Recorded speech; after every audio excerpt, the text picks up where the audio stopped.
You recording? Fantastic. Well, Ben Tyler, thank you so much for joining us tonight.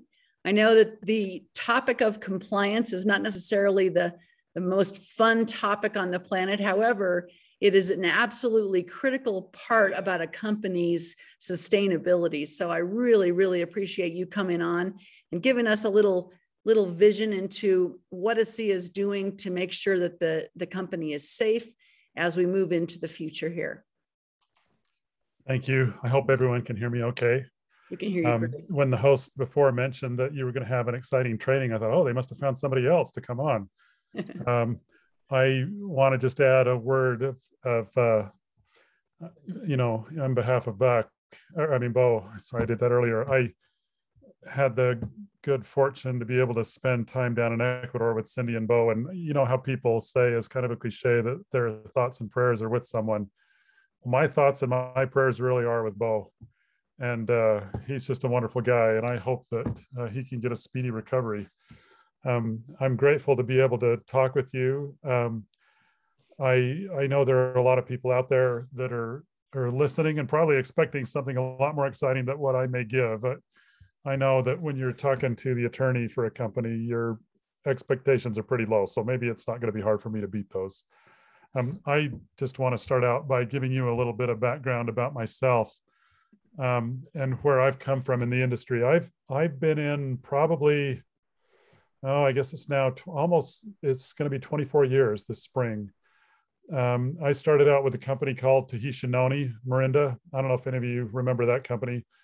I'd been a litigator, courtroom lawyer for, I guess, about 8 years. I'd done some corporate work, but was looking for something new and ended up joining a company here in Utah County that sold something called Noni juice. It was kind of interesting because a neighbor had come to me before and told me that, he's been using this product and he showed me this bottle and he opened it up and I smelled it. I don't know if you've ever, anyway, Noni juice is not the best tasting stuff.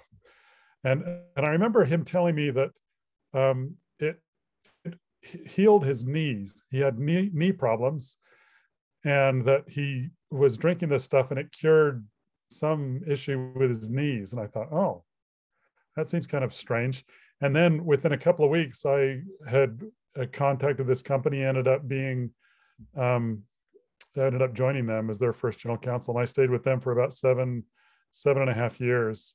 And again, I'm not here to talk about them, but I want to give you the background of where I come from and what my experience has been in the industry.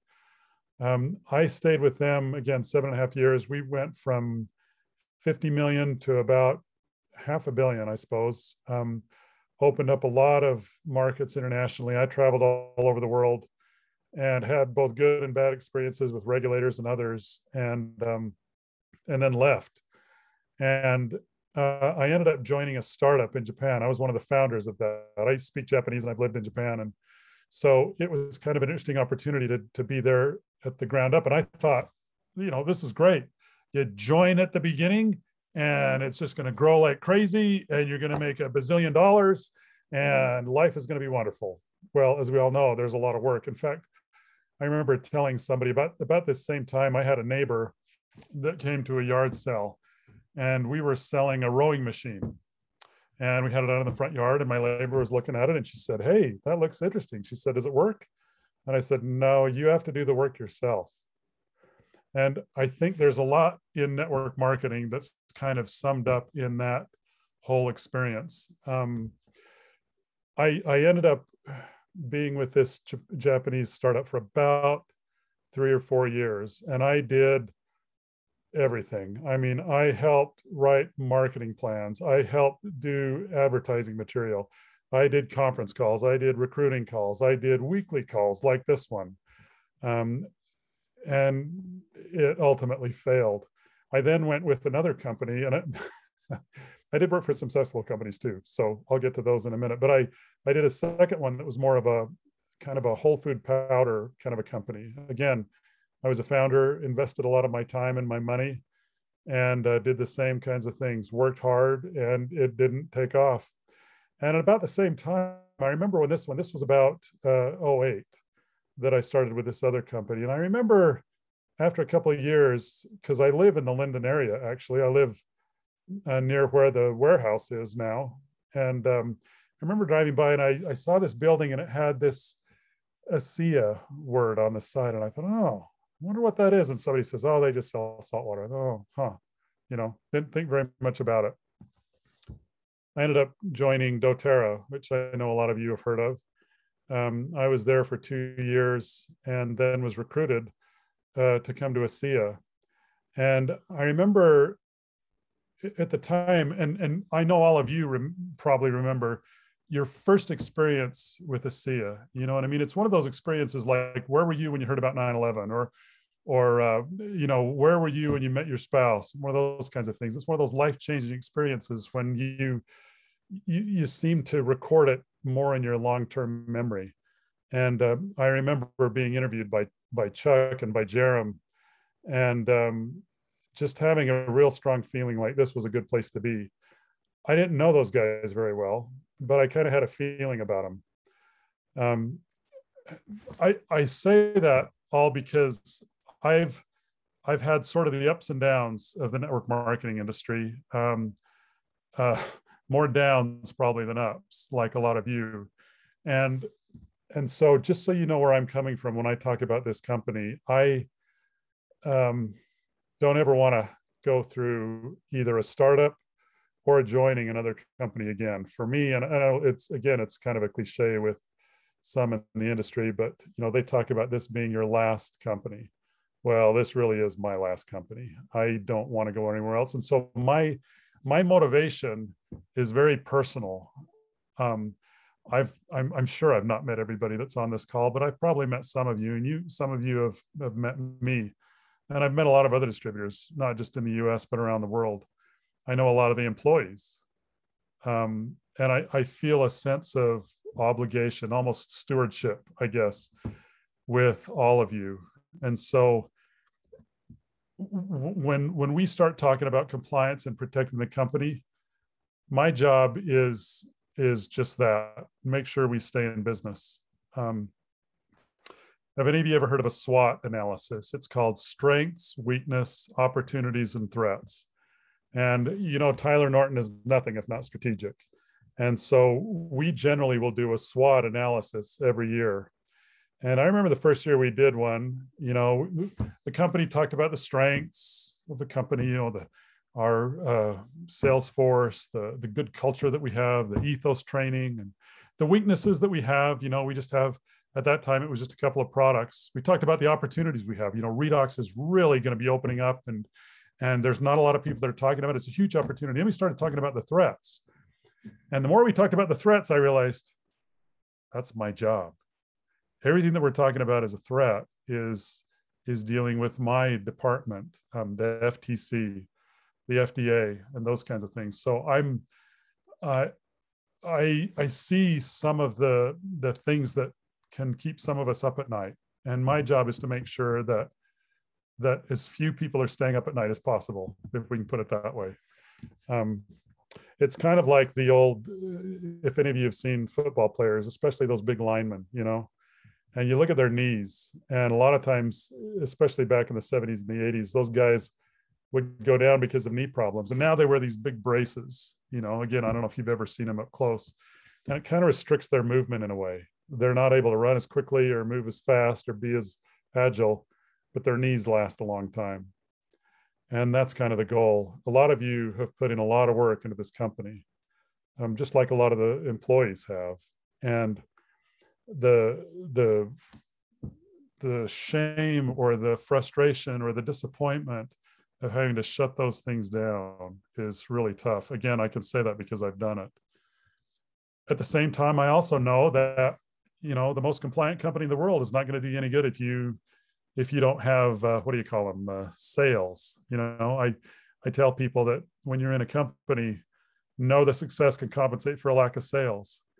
And so my job is to try to figure out how to keep us safe, again, to use the football analogy, keep those knees going and yet still be able to move and to grow and to do all the kinds of things. And especially to talk about the product that we all love, the products.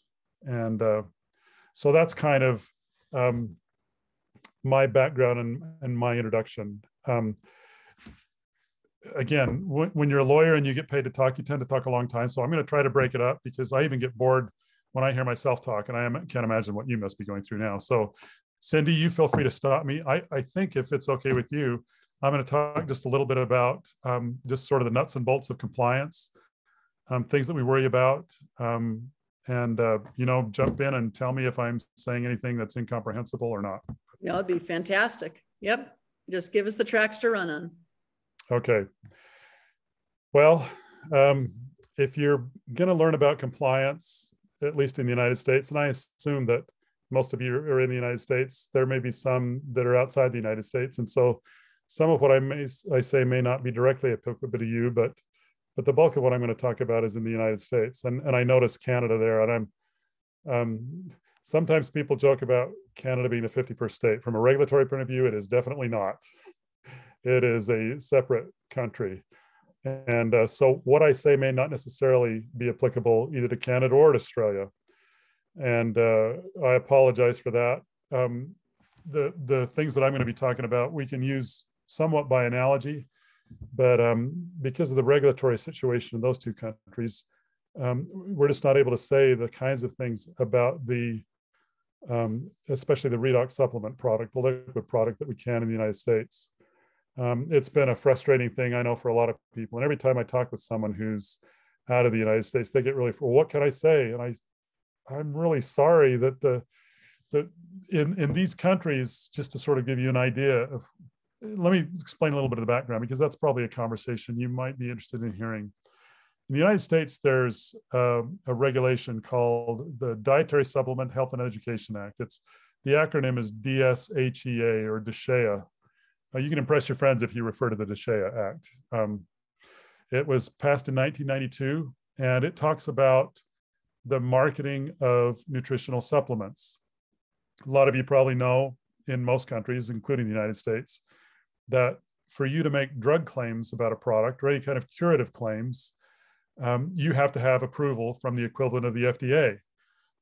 If any of you ever watch television when they have those pharmaceutical commercials, and they have a lot of fine print, and there's a lot, the commercial will say, oh, I'm taking this new product and now life is wonderful. And then they spend the next 25 seconds talking about all the bad things that can happen to you. And then at the end, they'll say, I'm going to take this product and it's wonderful. Well, it's heavily regulated. And so it was sort of an all or nothing kind of a thing. You either got your approval as a drug or you couldn't say anything at all. In the United States, this Dietary Supplement Health and Education Act, or DSHEA, was passed to allow you to make structure function claims. By this, I mean that if you can talk about how a product affects the structure or the function of the body, meaning it improves it. I use the analogy a lot, and if you can picture this in your mind, and those of you who have heard it before, please don't make fun of me for saying this, but it's probably the best way to describe this. If you take a piece of paper and you draw a vertical line down the center, and on one side you write the word sick, and on the other side you write the word well, anything that takes you from being sick to being well is a drug claim. For example, if I say, oh, I've been struggling with insomnia for years, and I finally took this product and it cured my insomnia. Well, insomnia is a disease. You usually go to the doctor for that. And cured is a word that refers to a medical condition. However, if you say something like, I've been taking this product and I sleep so much better. Well, it doesn't necessarily imply that you had a disease. You sleep better. You were well, now you're more well, if that makes sense. If you can understand that distinction, then that is a very helpful way that you can get into or avoid getting into trouble about some of the claims that you make about the product. Now, I should add that the claims have to be based on substantiation. Some of you probably know that we have a chief science officer named Nico Racek, who is from Germany. He's worked with a lot of companies, including Amway. He's been a regulator. He's a PhD scientist, researcher. He is doing research, he and his team, to develop more of the substantiation for these claims, the research or the science. And so you'll notice that we as a company are constantly looking for new things that we can say about the product based on the substantiation. The FDA doesn't like it when you just make things up out of whole cloth, and they even like it less when you claim to cure anything. For most of my career, we talked about the C word, cancer. There's a new C word, it's COVID. Both of those words are bad. Don't use either of those words. And if you're using a disease to talk about the product, you know you're probably crossing the line. It's interesting that when I first started in the network marketing, again, back in 1998, it was a much different world back then. Those of you who are in the industry probably know what I'm talking about. The regulatory side of the business has become much more difficult. In fact, I'll switch gears to an even worse topic here in a second. And by the way, I'll try to end on some of the more positive things. I want to just give you a sense of sort of what things to avoid or what things to sort of be mindful of. It's kind of like maybe a bad analogy given what I just said, but in medicine, they have the emergency room doctors that will come in and sort of take a look and then kind of lead you in this direction or that direction. You can do triage on something. And for you on claims, if you can sort of get a general idea of whether you think something is going to be a problem or not. If it is something that you're concerned about, you can ask our compliance department and they will not point to you or anybody else or take any action against you. They'll just be grateful that they're able to help you. So that's sort of in a general sense, the way that we talk about the product claims. That's dealt with by the FDA, the Food and Drug Administration in the United States. The FTC is the Federal Trade Commission, and that in the last 5 years, certainly the last 3 years, has become a big part of the network marketing industry. When I started, the FTC was concerned about, of course, they're concerned about advertising and consumer protection, not necessarily about the products. They don't want you to tell lies about products, but they're also, their main focus is on protecting the consumer. And that's a very broad mandate. And the past several years, the FTC has become much more aggressive about the network marketing industry. They don't like it, to put it bluntly. But there's a lot of us, and they can't get us all. And I'm not saying that to sort of say that we can get away with things. Our goal as a company, my goal as the attorney who's trying to protect the company from risk, is to make sure that we have a very thick margin of safety around us. When I started years ago, the Federal Trade Commission was concerned that products were not pyramid schemes. And the way those were defined is, if you, let's say, sign up and pay a $500 sign-up fee, and the commissions that are paid upline come solely from that sign-up fee and not for the sale of a product, then that by definition is a pyramid, because when you run out of people to sign up, you're going to run out of money. There was a company years ago that some of you may be familiar with called Your Travel Business. And I remember doing some consulting with that company, and they had a $500 sign-up fee. And you would get a website that you would use that's called Your Travel Business website, but all that sign-up fee was paid upline. And that was a red flag. So what the rest of us as companies were told is, look, as long as you're paying out commissions based on the sale of product, you should be fine. Well, the last several years, as some of you probably know, the FTC has kind of changed that a little bit. Now, without getting too technical into the legal side, one way to think about this is the FTC believes that if you're part of the network marketing plan, they call it a scheme. If you're part of the plan, and the only reason you're buying, let's put it this way, if you're on auto ship, they believe that the only reason you're on auto ship, or the only reason you're buying product, is so that you can get commissions, meaning that they don't believe that the product in and of itself is worth your money. They think that people who are buying as part of the commission program are only perpetuating the scheme. And so they've made a distinction between people who are associates or distributors who are buying on auto ship and customers who are not part of the network marketing program, And some of you who have heard about Herbalife and some of these other companies that have gotten hit by them. Now, the law, when I say the law, meaning the decisions of some of the courts, say that you can be on auto ship. That's legitimate. If you're buying a legitimate product, especially if the product is a month's supply like ours is, that's okay. The FTC still thinks that people are signing up And the only reason they're getting on auto ship is they try to get commissions, and they don't count the product purchases as a legitimate transaction. They count that as investment. So if I'm on auto ship, let's say, and I spend $100, I'm making that up, I know it's not that. I've spent $1,200 a year. Well, how much did you get in commissions? $600. Okay, you lost $600. They don't count the product that I purchased and used myself. Now, that's the position of the FTC that we're dealing with. I'm not saying that that is, well, I know we're recording this and we're probably on Facebook too. So what I'll say is that we as a company are trying to do things that are heading more in the direction of gaining customers. I'm not saying we're changing the compensation plan either. What I'm saying, and you all know, is that a lot of the people that you talk with and meet with and that are in your downlines are people who use the product because they love it and because they get great results. And the reason I know that is because I've talked to a lot of you and a lot of people as we go to conventions and other meetings who come up and just rave about what the product's done for them. I know a lot of you promote the product based on those same kinds of experiences and testimonials. We are working on making it so that our company is moving more and more towards the customer acquisition. And I'll get to that in a second, because we've got a program by about this time next year to make it easier for you to get customers. One of the things that has been pronounced about the past year and a half is that a lot of people are shifting to online sales, and they're shifting to e-commerce and other ways of selling and buying product that doesn't involve necessarily person to person. And we're very much aware of that. We understand that that's a trend.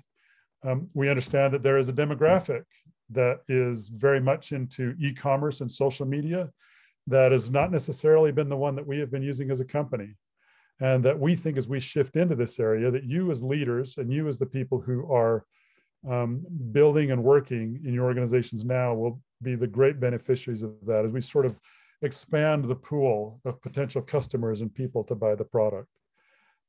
It's a very product-centered company, and we want to make sure that the strength of the company is built on long-term product purchases by people and people who buy on a regular basis.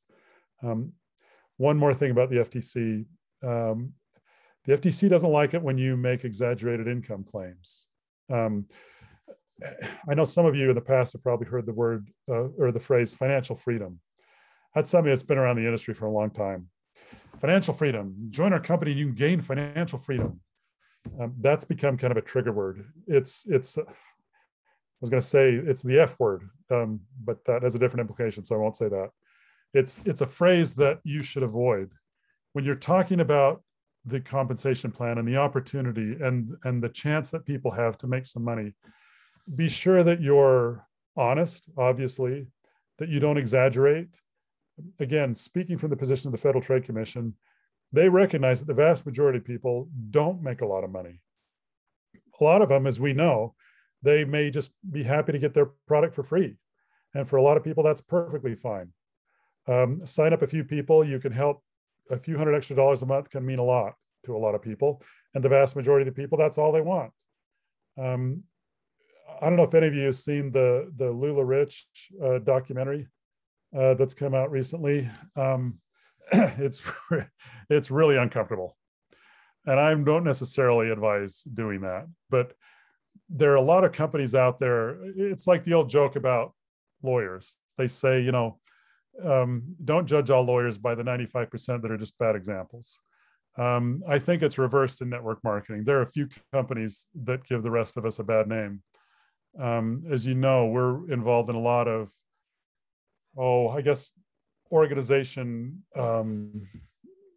industry organizations. And I talk to a lot of people, and there are a lot of very good companies out there that are just doing good work. But there are some that are giving the rest of us a bad name. And we just need to make sure that we're not doing the kinds of things that cause people to get hurt or injured.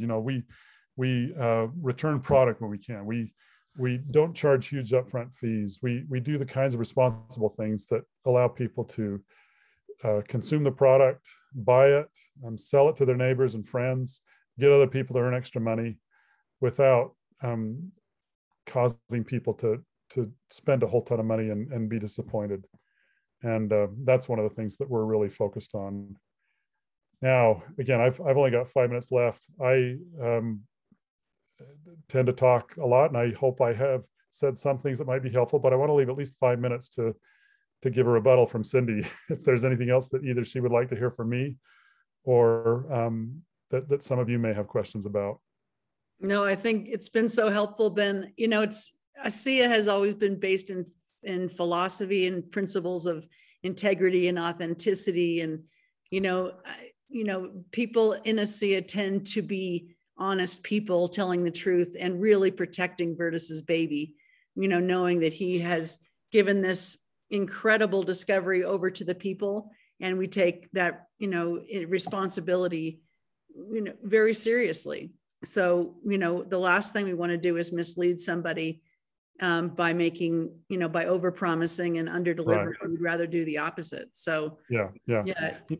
Most of most of you know where the line is. When someone's trying to persuade you and it doesn't quite add up, and just being honest is the best way to go. I like to tell people the story. I remember I was here, just a few months, and I was at a meeting with Chuck Funky, and he asked me a question about some course of action that we could take. And I gave him a legal answer. I said, Chuck, legally, we can do this, or we could do this. We could do this probably. And he said, is that ethical? I said, well, I was a philosophy major, Chuck. I'm familiar with the concept of ethics. Here's the legal options. He says, we're not going to do that. I remember thinking, wow. I had always tried to be a good person. My standards of conduct are based far higher than the legal standard. And I have seen Chuck and Tyler and Jerem make decisions that were not in their financial interest, but were in your financial interest. And I can say that honestly. Their interest is the long-term health of this company and your long-term health. And it's nice to be able to invest your time and your effort into working with people and working with an organization where you feel like it's well spent. I know a lot of you have seen some of the humanitarian projects that we're involved in. And Cindy, again, you've seen some of those guys out there, and they get down into the mud, literally, and get their hands dirty, literally, just with the rest of the people. That happens figuratively at the office as well. They get involved in the details. They talk with people, they listen to people, they worry about people, and we talk and plan for the long-term health of this business, not just as a business, not just to bring a return to shareholders, but for all the stakeholders, from employees to associates to customers to everyone. And it's kind of a once in a lifetime thing. I know in my life, I've worked with good people in other companies, but I've never worked with a group like this. And it helps me. The emotion that I feel most of all is gratitude. Grateful to be a part of it. And I'm grateful to be able to help you, because in a real way, you're all my clients. And I'm working to help you to stay safe. So thank you. I'm grateful that you invested 29 minutes listening to me, and just be grateful that I didn't bill you for it. Yeah, that's for sure. No, I think that ASEA is one of those companies where if the FTC did take a close look at us, or the FDA did take a close look at us, they'd actually be pleasantly surprised. And so, every day when we go out and do our work with ASEA, that's the standard. We keep the bar, very high. And what we do is so good that we don't have to exaggerate. The truth is enough with ASEA. The truth is astounding as it is with what we've got in our hands, both from a product perspective as well as from a business perspective. So, Ben, I really, really appreciate your time and your candid manner, and just kind of giving us, an insight into the quagmire of of the reality out there. You know, the truth is that the FDA and the FTC are really there to protect the people, and so they've got a job to do. And sometimes the network marketing industry is misunderstood, but we're definitely one of those companies that's holding the bar very high, and do not mislead people, but just be authentic and honest and tell the truth and let people make whatever decision is right for them. That's great. Well, thank you again. I appreciate it. And again, please give my best to Bo. I've been thinking about him quite a lot. Absolutely. Will do. And have an incredible night with your daughter at her concert tonight. Thank you. I'm just headed to a choir concert with my daughter. So thanks everyone. It was great to be with you. Thanks again. Good night, everybody. Bye.